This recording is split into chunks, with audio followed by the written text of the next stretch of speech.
Hey, what's going on, guys? So in today's video, I will show you how you can recover Microsoft Authenticator app on your device. Now, this is going to be quick and easy, so let's do this. All right, so first go ahead and open up your Play Store or your App Store.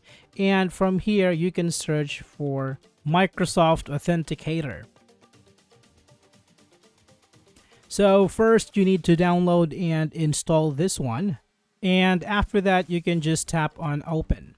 Now after this, you need to log in with your account, and from here all you have to do is back up your authenticator on the cloud. Now to do that, you just need to tap on the three dots on the corner and tap on settings. Now from here, you just need to enable cloud backup and you should be good to go. So there you have it, guys. This is how you can recover Microsoft Authenticator app. So I hope this is helpful for you guys. Thank you so much for watching, and I will see you on the next one.